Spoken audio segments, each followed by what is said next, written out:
We're here with Sean Salai from the Washington Times. Sean, thanks for joining us. What's all this with medical schools going woke with their, their new diversity curriculum? What's happening?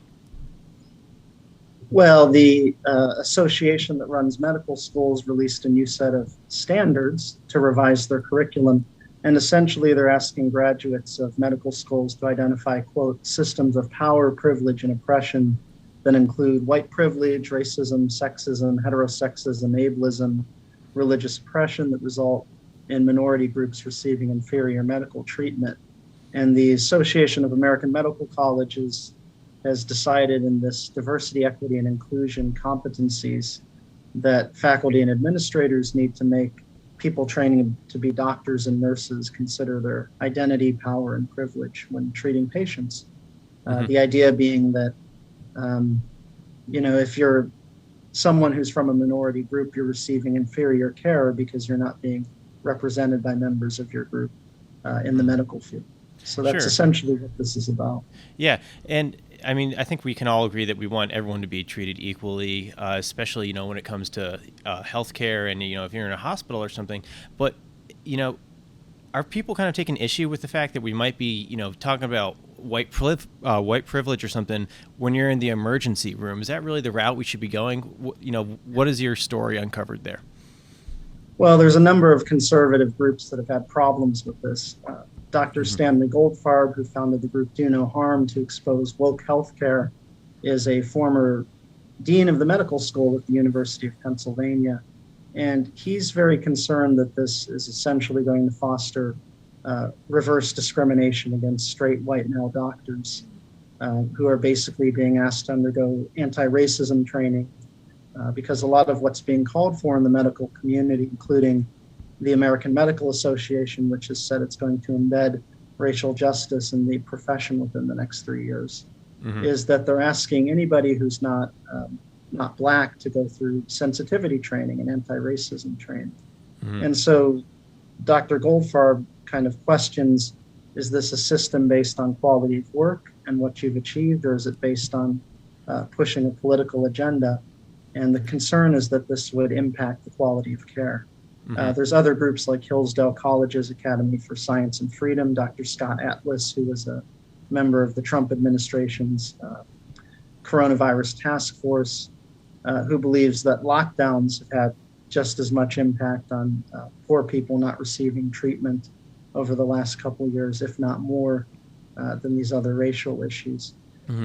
Yeah, you see how, you think someone who's going into the medical field, who's going to med school, there's someone who probably wants to, help people, regardless of their background, regardless of what they look like, or any demographic there.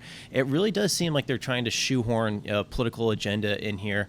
It kind of reminds me back. Do you remember back during in mid 2020 when you had all the George Floyd demonstrations, and you had all these doctors signing letters saying, "Oh, it's okay to go out and protest for this because racism is a public health crisis." Meanwhile, you're not allowed to go to your grandmother's funeral or something like that. Is this really what they're trying to do? Is more of a political agenda behind this? Well, it has come out of the racial justice protest movement with the George Floyd protests, and even they acknowledge that. Sure. The Journal of the American Medical Association published a survey back in April of 16 experts in anti-Black racism, and essentially they believe that Black faculty and trainees being underrepresented in academic medicine is the problem. But like you pointed out, the American medical system doesn't really treat people based on race. They treat people based on their ability to pay. I mean, they take a Hippocratic oath. There's a lot to this. Yeah. And over the last few decades, medicine in the United States is not really about providing treatment to a person regardless of who they are. It's more based on their ability to pay. And so a lot of healthcare now is based on the bottom line, not the patient. So it's hard to say that, well, healthcare providers are not, treating people of racial minorities equally. I'm not sure that they even consider race when they treat a patient. I think they're more interested in what's your insurance and will we treat you if you can afford it. Sure. And I could see where you could, go down that path there. And it seems like there are kind of, this is a question of broader issues with our healthcare system in the United States today. But going back to how this seems to kind of kicked off back in 2020 with the George Floyd stuff. Do you think kind of what's really behind this new push here? Do you think it's kind of a symptom of the overall state of academia today? Well, I'm not sure about that, but I do know that most of these medical schools and hospitals now have diversity, equity, and inclusion officers. Mm-hmm. And so a lot of the push is coming from that, and they do get their training in the universities.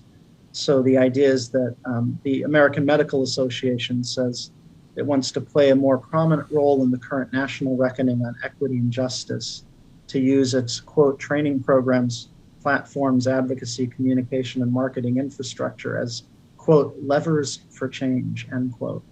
And so the idea is that the people running the system now want to kind of use healthcare itself to promote social justice. And so there does seem to be a little bit of a politicizing of the end of healthcare, saying that, well, if people are not receiving equitable treatment because they're a racial minority or they're from other minority groups, then that must mean there's discrimination. And so to fix that, we need to have kind of this mandatory anti-racism training. We need to have more people of color training to be doctors and nurses. And yet... Yeah, we've seen how this plays out before. I mean, when you introduce these kind of diversity standards, people end up, getting hot water for something like maybe perceived slights or microaggressions. It seems to me like you might risk that happening, but in the healthcare industry in general and hospitals, that seems like what we could be headed towards here. What are your thoughts on that?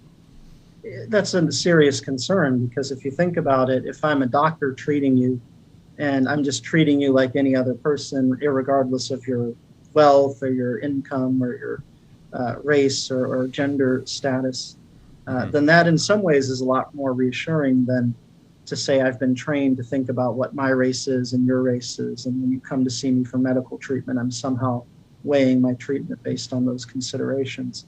In theory, that's something that is supposed to reach underrepresented groups and